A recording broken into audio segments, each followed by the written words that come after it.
প্রিয় দর্শক, আপনাদের সবাইকে শুভেচ্ছা জানিয়ে শুরু করছি এনটিভির প্রতিদিনকার আয়োজন স্বাস্থ্য প্রতিদিন। আজ আপনাদের সঙ্গে আছি আমি ডাক্তার সাখাওয়াত হোসেন। দর্শক, আজকের এই অনুষ্ঠানে আমরা আলোচনা করব শিশুদের জন্মগত হৃদরোগ বা কনজেনিটাল হার্ট ডিজিজ নিয়ে। এ বিষয়ে কথা বলবার জন্য আমাদের সঙ্গে স্টুডিওতে উপস্থিত আছেন একজন শিশু হৃদরোগ বিশেষজ্ঞ। চলুন দর্শক, অনুষ্ঠানের শুরুতেই আমরা পরিচিত হয়ে নেই আমাদের আজকের অতিথির সঙ্গে। ডাক্তার মোহাম্মদ তারিকুল ইসলাম 1969 সালের নভেম্বর মাসে ঢাকা জেলায় জন্মগ্রহণ করেন। তিনি 1995 সালে চট্টগ্রাম মেডিকেল কলেজ থেকে MBBS ডিগ্রি অর্জন করেন। এরপর তিনি চিকিৎসা বিজ্ঞানে উচ্চতর MD ডিগ্রি লাভ করেন। বর্তমানে তিনি বঙ্গবন্ধু শেখ মুজিব মেডিকেল বিশ্ববিদ্যালয়ের শিশু কার্ডিওলজি বিভাগের সহযোগী অধ্যাপক হিসেবে কর্মরত আছেন। আপনাকে আমন্ত্রণ জানাচ্ছি আমাদের অনুষ্ঠানে। ধন্যবাদ। আমরা তো নর্মালি জানি যে সাধারণত বয়স্ক মানুষ বা 40 ঊর্ধ্ব তাদেরই নর্মালি হৃদরোগে বেশি আক্রান্ত হন, কিন্তু একটি শিশুর জন্মের সময়ও যে কিছু হৃদরোগ নিয়ে জন্মাতে পারে এবং সেটা বিভিন্ন সময়ে তার ম্যানিফেস্টেশন দেখা দিতে পারে, সমস্যা হতে পারে, সেটিও এখন অনেক দর্শক জানেন। যদি একটু বুঝিয়ে বলেন, জন্মগতভাবে একটি শিশু হৃদরোগ নিয়ে জন্মায় কেন এবং কি ধরনের সমস্যা নিয়ে জন্মাতে পারে? ধন্যবাদ। আসলে জন্মগত হৃদরোগ বলতে আমরা বুঝি শিশু জন্মের সময় যে হার্টে যে ত্রুটিটা নিয়ে জন্মগ্রহণ করলো সেটাকে, এটা সাধারণত স্ট্রাকচারাল কোনো ত্রুটি। যেমন আমরা সাধারণত জানি যে হার্টে কোনো যদি ছিদ্র থাকে যেটা দিয়ে রক্ত একদিক থেকে আরেক দিকে চলে যায়, জন্মগত ত্রুটি বলতে সাধারণত আমরা এটাকে বুঝি। এছাড়া আরও অনেক ধরনের ত্রুটি আছে, যেমন বাল্বের ত্রুটি হতে পারে। এছাড়া মেজর যে আর্টারিগুলো আছে, ভেইনগুলো আছে, সেগুলোরও নানান রকম ত্রুটি থাকতে পারে। আসলে বাচ্চাদের এই হার্টের রোগ আর ওই বড়দের আমরা যেগুলো জানি আপনি বললেন সেটার মধ্যে আসলে আলাদা। একটা শিশু জন্ম নেবার পরে তার যদি ডাক্তারের তত্ত্বাবধানে, চিকিৎসকের তত্ত্বাবধানে যদি তিনি শিশুটি জন্ম নেয়, তাহলে চিকিৎসকই হয়তো বুঝতে পারেন যে জন্মগত হৃদরোগ আছে কিনা অনেক ক্ষেত্রে লক্ষণ দেখে। কিন্তু যদি সেটা না, আমাদের দেশে তো অনেক শিশুই চিকিৎসকের তত্ত্বাবধানে জন্মগ্রহণ করে না। সেই ক্ষেত্রে মা শিশুটির কি কি সমস্যা দেখলে তার চিকিৎসকের কাছে নেওয়া হবে এই ধারণা করে যে তার শিশুটির জন্মগত হৃদরোগ থাকতে পারে? ধন্যবাদ, ভালো প্রশ্ন। আসলে অনেক সময় জন্মের পরপরই অনেক লক্ষণ দেখা দেয় না, যেটা ডাক্তারও প্রথমে বুঝতে পারে না। কিছু কিছু জন্মগত হৃদরোগের লক্ষণগুলো কিছুদিন পরে, 1 মাস, 1.5 মাস, 6 মাস, ইভেন আরও পরেও দেখা দিতে পারে। তবে যে কমন যে জন্মগত হৃদরোগগুলো হয় সেগুলোর যদি সাধারণ একটা আমরা লিস্ট করি যে কি কি প্রবলেম নিয়ে আসতে পারে, সেখানে দেখা যায় যে বাচ্চা ঘন ঘন শ্বাস নেবে, দ্রুত শ্বাস নেবে। এছাড়া দ্রুত হৃদস্পন্দন হবে, যেটা অনেক সময় আমরা পালপিটেশনের মতো বলি, সেটা হতে পারে। দেখা যাবে যে বাচ্চা খুব দুর্বল দেখাচ্ছে, এটাকে আমরা বলি ইফোর্ট ইনটলারেন্স। এছাড়া বাচ্চা বেশি বেশি ঘামবে নর্মালের চেয়ে। এছাড়া দেখা যাবে যে পুয়ার ফিডিং, মানে বাচ্চার খাবার আগ্রহ কমে গেছে বা খাবার কমিয়ে দিচ্ছে, এটা হলো প্রাথমিকভাবে। এছাড়া যদি দীর্ঘদিন এটা চলতে থাকে তাহলে দেখা যায় বাচ্চার গ্রোথ ফেলিউর হয়, অর্থাৎ ওজনটা যেভাবে বাড়ার কথা, যে বয়সের সঙ্গে যেভাবে বাড়ার কথা সেভাবে বাড়ছে না। এটা আর হচ্ছে ঘন ঘন সর্দি কাশি লেগে থাকা, আমরা বলি রিপিটেড রেসপিরেটরি ট্র্যাক্ট ইনফেকশন, এটা হচ্ছে একটা প্রধান লক্ষণ। যদি কোনো বাচ্চার ঘন ঘন সর্দি কাশি লেগেই থাকে তাহলে অবশ্যই ডাক্তারের শরণাপন্ন হতে হবে যে তার কোনো হৃদরোগ আছে কিনা, হার্টে জন্মগত কোনো ত্রুটি আছে কিনা সেটি দেখার জন্য। তো আপনারা সাধারণত কি ধরনের পরীক্ষা নিরীক্ষা করে কনফার্ম করেন তার জন্মগত হৃদরোগ আছে কিনা, কি ধরনের সমস্যা, সেটার চিকিৎসার জন্য তো এটা জানা খুব প্রয়োজন যে কি ধরনের চিকিৎসা করতে হবে? জি, আসলে প্রথমে তো আমরা বাচ্চাকে অবশ্যই ক্লিনিক্যালি দেখি, এক্সামিন করি, স্টেথো দিয়ে দেখি।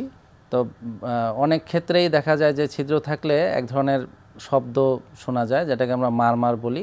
তবে কিছু কিছু ডিজিজে এই মারমারটা বোঝা যায় না।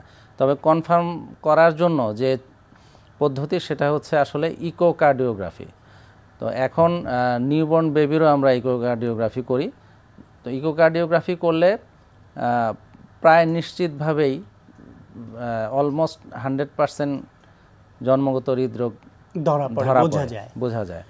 তো আপনার চিকিৎসা বিষয়ে শোনার আগে আরেকটি বিষয় আপনার কাছ থেকে জানতে চাইব, সেটি হলো যখনই জন্মগত ত্রুটি হয় কোনো শিশুর, সেটা হৃদরোগ হোক বা শিশুর এই সমস্যা হোক, তালুকাটা ঠোঁটকাটা হোক বা কোনো বিকলাঙ্গ শিশু হোক, কারণ আমাদের গ্রামেগঞ্জে এখন অনেক জায়গায় একটা প্রবণতা আছে মায়ের প্রতি একটা দোষ দেওয়ার, যে মা ও বাচ্চা পেটে থাকতে তার বাতাস লেগেছে কিংবা রাতের বেলা বাইরে গিয়েছিল, নানা রকমের কুসংস্কার আছে।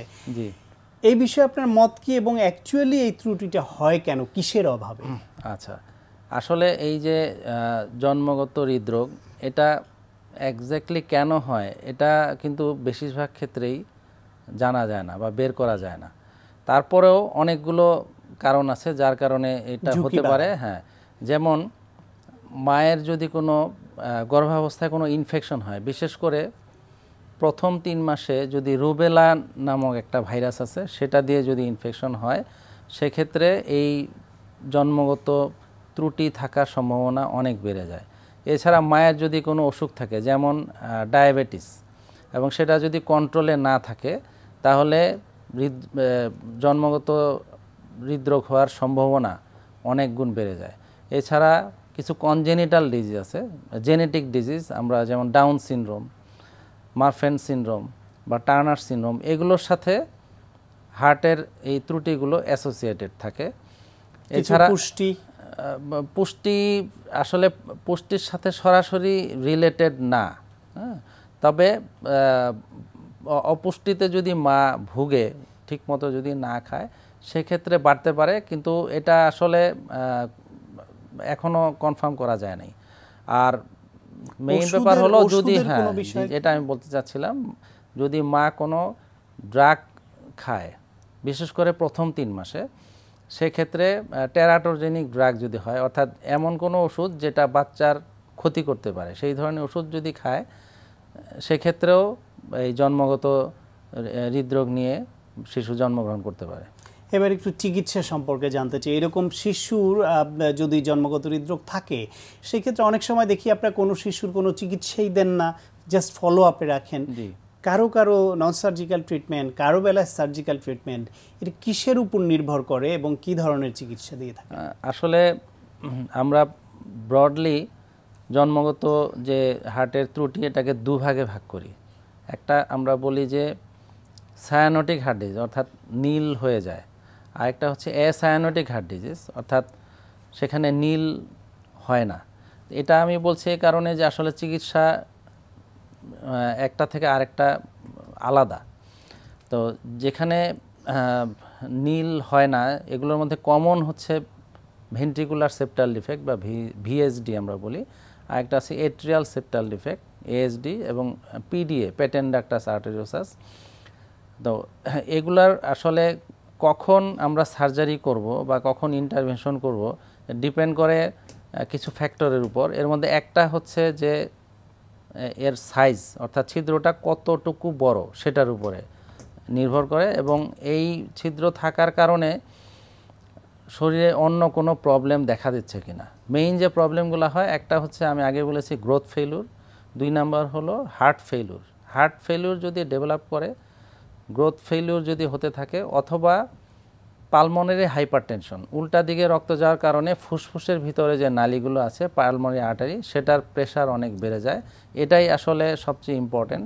এইগুলো যদি থাকে, সেসব ফ্যাক্টরের উপর ডিপেন্ড করে আমরা সার্জারি লাগবে কি লাগবে না সেটা বলি। তবে ছিদ্র যদি ছোট হয়, সেক্ষেত্রে আমরা অপেক্ষা করি, কারণ এই ছোট ছিদ্রগুলো নিজে নিজে বন্ধ হয়ে যাওয়ার চান্স থাকে। যেমন ভিএসডি 3 থেকে 4 বছর পর্যন্ত অপেক্ষা করা যায়। 3 থেকে 4 বছর পর্যন্ত এটা বন্ধ হওয়ার চান্স থাকে, সেক্ষেত্রে আমরা অপেক্ষা করি। কিন্তু যদি বড় হয়, সেক্ষেত্রে আর অপেক্ষা করা যায় না, বা অন্য যে আমি সিমটমগুলো বললাম সেগুলো যদি ডেভেলপ করে, তবে তখনই তাকে হয় সার্জারি বা ইন্টারভেনশনের মাধ্যমে ছিদ্রটা বন্ধ করে ফেলতে হবে। নন সার্জিক্যাল ম্যানেজমেন্ট কি কোনো আছে? হ্যাঁ, নন সার্জিক্যাল ম্যানেজমেন্ট আমরা করছি, এখন বাংলাদেশেই হচ্ছে। এটা হলো আসলে মেইনলি ছিদ্রগুলো আমরা বন্ধ করি ডিভাইস ক্লোজ, এক ধরনের মেটালিক বুতামের মতো জিনিস যেটাকে আমরা ডিভাইস বলি। আমরা এনজিওগ্রামের মাধ্যমে হার্ট না কেটে সেটা ওই ছিদ্রের মধ্যে বসিয়ে দেই এবং ওই ছিদ্রগুলো পার্মানেন্টলি বন্ধ হয়ে যায়। এছাড়াও আরও বালভুলার যে প্রবলেমগুলো আছে সেগুলো আমরা বেলুন দিয়ে বালভুলোপ্লাস্টি করতে পারি।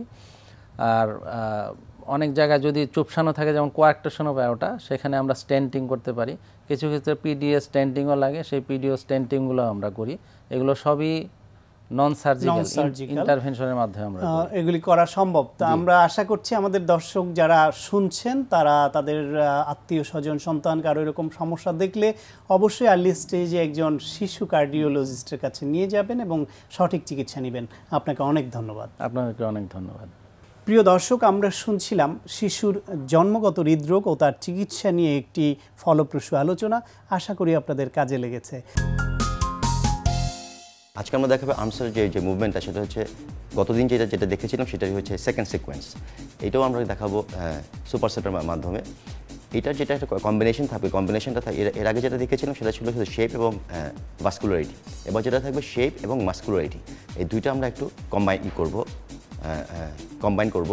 যেহেতু আমরা ম্যাক্সিমাম এটা নিতে পারি হচ্ছে ট্রাইসেপে, যখন ট্রাইসেপে চলে যাবো আমরা মাস্কুলারিটির জন্য, এবং বাইসেপে আমরা চলে যাব শেপিংয়ের জন্য, এবং পুরো মুভমেন্টটাই হবে কিন্তু সুপারসেটের মাধ্যমে। এখন দেখুন যে কীভাবে আমরা মুভমেন্টটা করবো। ওকে, প্রথমে আপনারা যে জিনিসটা করবেন, আগে আমরা দেখেছিলাম যে জিনিসটা, সেটা হচ্ছে আমরা বলি প্রিচার হ্যামার কার্ল। ওকে, প্রিচার হ্যামার কার্লের যে সুবিধাটা সেটা হচ্ছে আপনার বাইসেপটাকে হিট করবে, আপনার বাইসেপের যে লং হেডটা বাড়াবে, মানে বাইসেপটাকে লম্বা করবে। আর এছাড়া এর সাথে সেকেন্ডারি যে জিনিসটা করবে, আপনার যে ফোর আর্মসের যে ব্রাকালি মাসলটা, যেটা ফোর আর্মসের সামনের সাইডে যে মাসলটা, সেটার মানে শেপটা খুব ভালোভাবে আসবে, এবং সেটা আবার ভ্যাসকুলারিটিরও খুব হবে, শেপিং হবে। এবং সেম জিনিস এর আগে আমরা বলেছিলাম যে এটা রিপিটেশনটা আপনি হাই করবেন, যেটা বলেছিলাম 25। ঠিক সেম আপনি ট্রাই করবেন যে 25 রিপিটেশনটা মারবেন। এইটা যখন করবেন শেষ করে সঙ্গে সঙ্গে চলে যাবেন আপনি ক্লোজ গ্রিপে। এটা আমরা দেখেছিলাম কীভাবে মারবেন এইটা ক্লোজ গ্রিপটা। আপনি নর্মাল যে ইটা মারতেন, বেঞ্চ প্রেসটা মারতেন, সেটা হচ্ছে আপনার একটু ন্যারো গ্রিপ করবে। ন্যারো গ্রিপ বলতে আমরা বুঝি শোল্ডারের ভিতরে, যাদের ফ্লেক্সিবিলিটি খুব বেশি থাকে তারা পুরোপুরি ধরতে পারে, ক্লোজ করে ধরতে পারে। যাদের ওই পরিমাণ নেই, ফ্লেক্সিবিলিটি নেই, তারা জাস্ট আপনার শোল্ডার যে এটা থাকে, ওয়েটটা থাকে, তার ভিতরে গিয়ে ঢুকাবেন, তাহলে আপনার ন্যারো গ্রিপ হয়ে যাবে।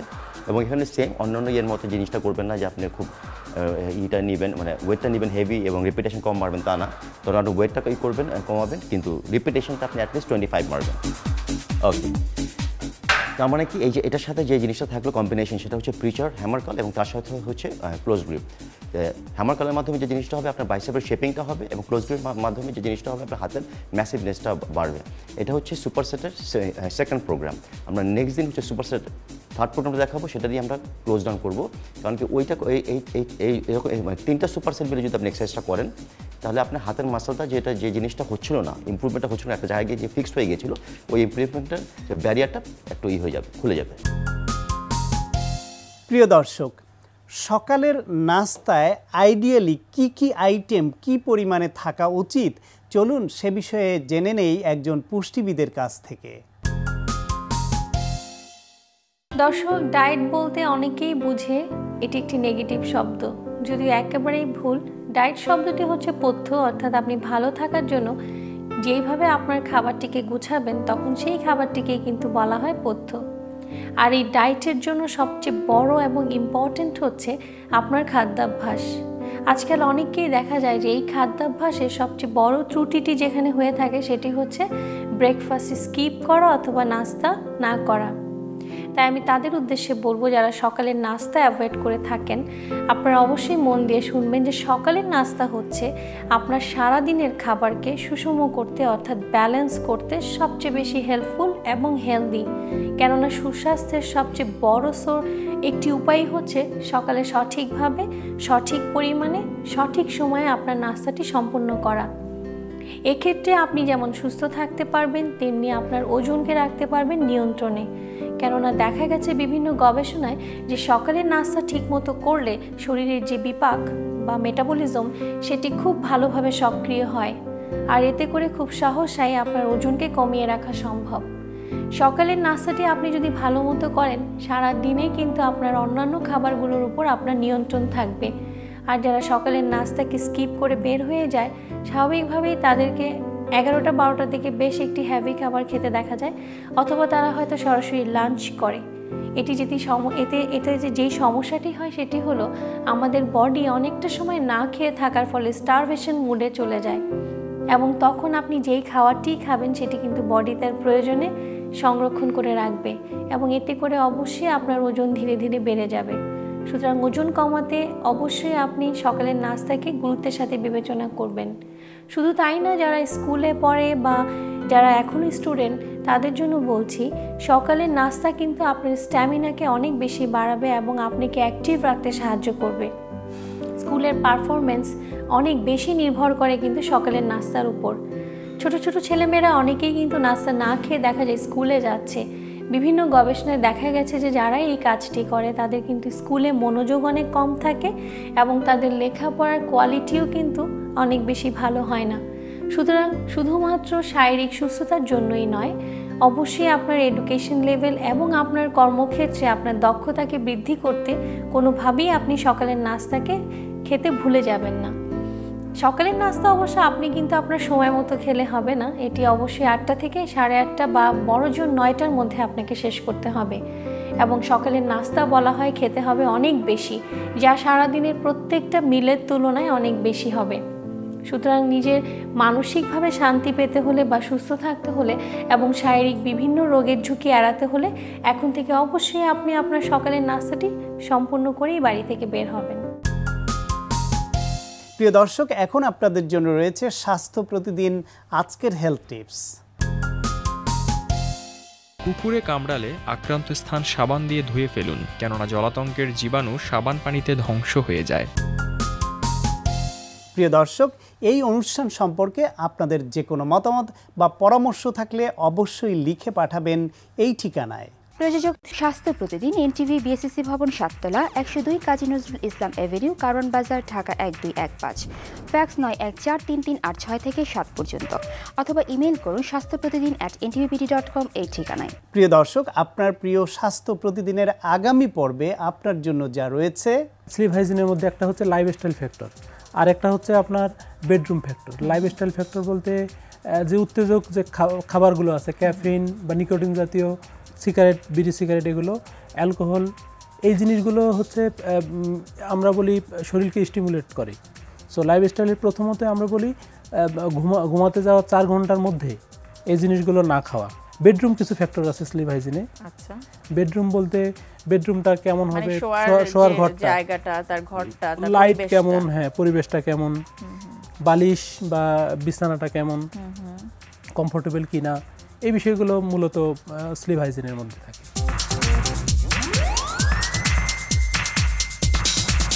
প্রিয় দর্শক, বিশ্বের যে কোনো প্রান্ত থেকে যে কোনো সময় এনটিভিতে সম্প্রচারিত আপনার প্রিয় স্বাস্থ্য প্রতিদিন অনুষ্ঠান দেখার জন্য ভিজিট করুন আমাদের পূর্ণাঙ্গ ওয়েব পোর্টাল www.ntvbd.com।